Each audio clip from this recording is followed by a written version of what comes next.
తెలంగాణలో ఎమ్మెల్యే మాజీ ఎమ్మెల్యే మధ్య బూతుల యుద్ధం మొదలైంది. మాజీ ఎమ్మెల్యే రసమయి బాలకిషన్ పై మనకొండూరు అంటే ఎమ్మెల్యే కవ్వంపల్లి సత్యనారాయణ విమర్శలు గుప్పించారు. నెల రోజుల క్రితం ఎమ్మెల్యే కవ్వంపల్లి మాట్లాడిన ఒక ఆడియో కాల్ అయితే విపరీతంగా వైరల్ అవుతుంది. ఆయన మీడియా సిబ్బంది ముందు రసమయిపై నోరు పారేసుకున్నారు. అంటే ఆయన మాట్లాడిన వ్యాఖ్యలు ఎంత ఘోరంగా ఉన్నాయంటే కనీసం మాటలకు కూడా అంటే కనీసం చెప్పడానికి కూడా అందనంత రీతిలో ఉన్నాయి. సోషల్ మీడియాలో ఇప్పుడు కవ్వంపల్లి మాట్లాడిన మాట్లాడి తిట్లనాలు యాక్చువల్గా మాట్లాడడం కన్నా కూడా సో అవి బాగా వైరల్ అవుతూనే ఉన్నాయి. సో కవ్వంపల్లికి కౌంటర్ ఇస్తూ రసమయి విమర్శలు కూడా చేశారు. నోరు అదుపులో పెట్టుకోవాలంటూ కవ్వంపల్లికి వార్నింగ్ కూడా ఇచ్చారు రసమయి. అయితే బూతులపై రియాక్షన్ విడుదల చేశారు రసమయి. ఒక వీడియో ద్వారా ఆయన విడుదల చేశారు ఒక వీడియోని. అయితే ముందుగా బూతులు తిట్టింది కవ్వంపల్లి అంటూ కూడా రసమయి వ్యాఖ్యానించడం జరిగింది. కేసులకు భయపడే వ్యక్తిని నేను కాదంటూ కూడా రసమయి వ్యాఖ్యానించారు. అయితే రసమయి అసభ్యకర మాటలపై కాంగ్రెస్ నేతలు ఆగ్రహం వ్యక్తం చేస్తూ ఉన్నారు. ఎమ్మెల్యే మాజీ ఎమ్మెల్యే తిట్లపై జనం అయితే ఒక్కసారిగా ఆశ్చర్యపోతూ ఉన్నారు. వీళ్ళు ప్రజాప్రతినిధులా లేదంటే వీధి రౌడీలా అన్నంత రీతిలో వాళ్ళు ఒకరినొకరు తిట్టుకునే పరిస్థితి మనకు కనిపిస్తుంది. ఆ ఆడియో కాల్ మీకు వినిపించే ప్రయత్నం చేస్తాం. ఒకరి నిజాన్ని ఒకరు మరీ బయట పెట్టుకొని వాళ్ళైతే చాలా తీవ్రంగా వ్యాఖ్యలు చేసుకున్నారు.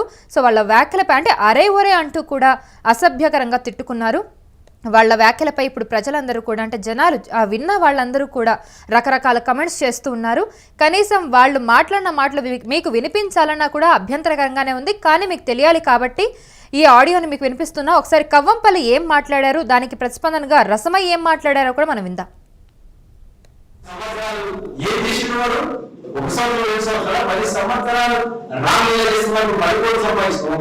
వాడిని తెలిసి అడ్రస్లు కానీ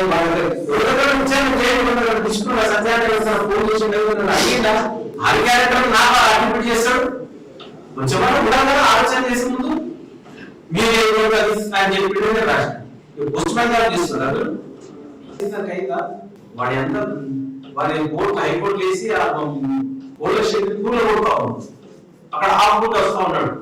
వాడు చేసిన దొంగతనాలు మోసాలు ఎంతమంది అమ్మాయిలు మోసం చేసి సిద్దిపేట ప్రతి పోలీస్ స్టేషన్ లో కేసు పెళ్లి చేసుకుంటారు. ఎంతమంది అమ్మాయిలు మోసం అవన్నీ నేను పెట్టలేదు. ఇటువంటి క్యారెక్టర్ ఉంటున్నాను పోల్చుకుంటూ మీరు రాస్తూ చిల్లర ఆరోపణలు చేస్తే మేము రావాలని చెప్పాలి. మీరు కూడా వికాసం ఉండాలబ్బా. మనకు కూడా ఒక క్యారెక్టర్ ఉన్నది. ఏది పడితే అది గుడ్డిగా వాడు చెప్పింది రాసుకోవడానికి లేదు కదా. మనం కూడా సెక్షన్ ఉన్నది.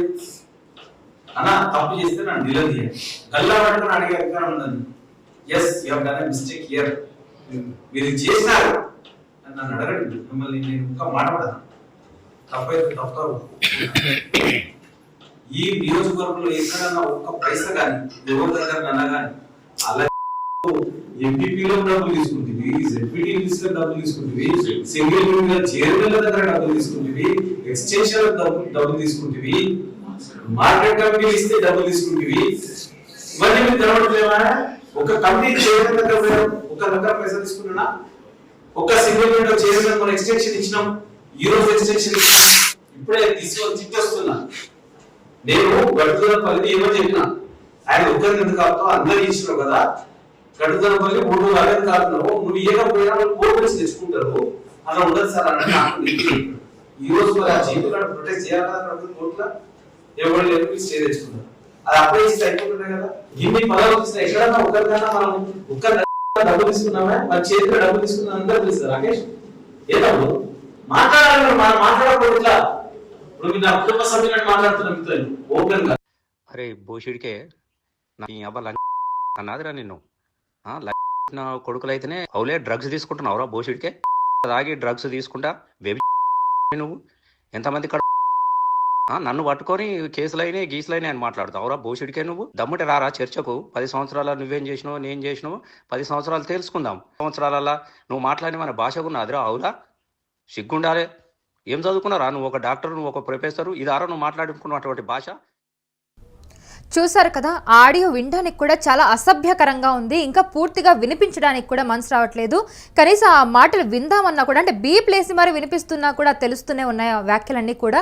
అయితే రసమయ్య అండ్ అలాగే ఇంకొక ఎమ్మెల్యే కూడా ఇట్లా ఒకరినొకరు తిట్టుకోవడం పట్ల ఇప్పుడు జనాలందరూ కూడా ఆగ్రహం వ్యక్తం చేస్తూ ఉన్నారు. అసలు ఒరే తొరే అంటూ కూడా ఇలా మాట్లాడుకోవడం ఏంటని వాళ్ళు చెప్తూ ఉన్నారు. అయితే ఇలా ఎందుకు మాట్లాడాల్సి వచ్చిందంటూ కూడా రసమయ్య ఒక వీడియో ద్వారా ఆయన స్పందన చెప్పడం జరిగింది. అయితే ఆయన ఎందుకు ఇలా చెప్పాల్సి వచ్చిందో కూడా క్లియర్గా ఆ వీడియోలో మెన్షన్ చేశారు. కవ్వంపల్లి స్టార్ట్ చేశాడు, ఇలా బూతులు స్టార్ట్ చేయడం ఆయన స్టార్ట్ చేశారు, అందుకే ఇలా మాట్లాడాల్సి వచ్చిందంటూ కూడా ఒక వివరణ అయితే రసమయ్య ఒక వీడియో త్రూ ఇచ్చాడు. ఒకసారి ఆ వీడియో కూడా మనం చూద్దాం. కవ్వంపల్లి గారు, నువ్వు నేను నిన్ను తిట్టిందని చెప్పేసి సోషల్ మీడియాలో పెట్టి చాలా సానుభూతి కోసం ప్రయత్నం చేస్తూ ఉన్నావు. నీ ప్రయత్నం చూస్తూ ఉంటే నాకు నవ్వొస్తుంది. వెనకటికి ఎవరో చచ్చిపోయినాక 6 నెలలకు పిల్లలకి ఏడిచిరట. గత నెల విలేకరుల సాక్షిగా నీ క్యాంప్ ఆఫీసులో 100 బూతులు తిట్టింది నువ్వు. చెప్పుకోరన్నటువంటి భాష వాడింది నువ్వు. నీ భాష విని విలేకరులే చాలా బాధపడ్డారు.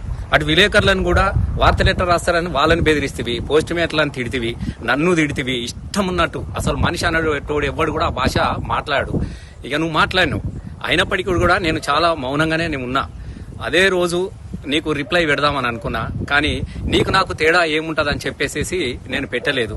కానీ నువ్వే మళ్ళా తెల్లారి ఇది ఎవరు రికార్డు చేసిరు అని చెప్పేసి విలేకరుల మీద కేసులు. ఎందుకంటే ఆ రోజు సిఐ గారికి నువ్వు మాట్లాడినటువంటి నీ ముద్దు భాష నేను సిఐ గారికి నేనే పంపించాను. సిఐ గారు ఎస్ఐ గారికి పంపించారు. ఎస్ఐ గారు నీ చిన్న ఎమ్మెల్యే మురళి గారికి పంపిస్తే వాళ్ళ మీద కూడా ఎంక్వైరీ చేసి ఎవరు రికార్డింగ్ చేసిరో వాళ్ళ మీద కేసులు పెట్టాలని నీ కెమెరాలన్నీ తీసి సర్వ ప్రయత్నాలు చేసినావు.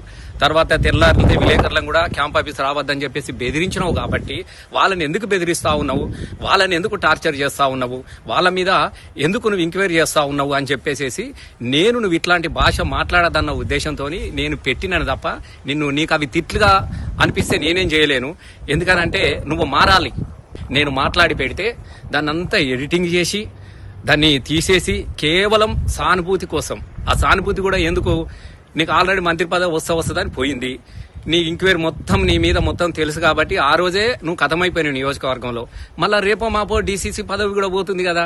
కాబట్టి ఇప్పుడు కార్యకర్తల యొక్క సానుభూతి కోసం 20 రోజుల తర్వాత ఇప్పుడు అదికి వచ్చిందా, లేకుంటే ఇవాళ మత్తు దిగిందా నీకు?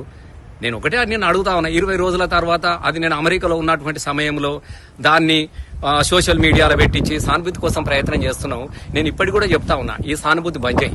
సానుభూతి కోసం కాదు, ప్రజలను మంచిగా పనిచేస్తే నీ మీద ప్రజలకు అప్పుడు సానుభూతి కలుగుతుంది తప్ప ప్రొద్దున లేస్తే ఈ బూత్ భాష మాట్లాడి బంద్ చేయి. డాక్టర్ సాబ్, నీకు నేను మంచిగా చెప్తా ఉన్నా, నేను ఫ్రెండ్లీగా చెప్తా ఉన్నా, నీకు చాలాసార్లు కూడా చెప్పినా.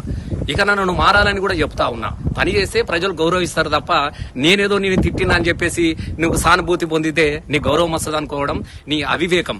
నేను ఎందుకంటే నీకు మళ్ళీ చెప్తా ఉన్నా, ప్రొద్దున లేస్తే ఇది తప్ప మీరు ఎప్పుడన్నా ఏదన్నా మాట్లాడిరా, ఎన్నడన్నా అభివృద్ధి మీద మీరు చర్చ పెట్టిరా, ఎన్నడన్నా ఈ పని చేసినని చెప్పుకోగలిగినటువంటి పరిస్థితుల్లో నువ్వేమన్నా పని చేసినావా చెప్పు. మరి ఎందుకు పెట్టలే? 20 రోజులు నేను అక్కడే ఉన్నాను కదా, అప్పుడు ఎందుకు పెట్టలే కేసు? నేను లేనిది చూసి ఇవాళ కేవలం నేను మళ్ళీ చెప్తా ఉన్నా, నీ డీసీసీ పదవి పోయింది. రేపో మాపో అది పోతుంది.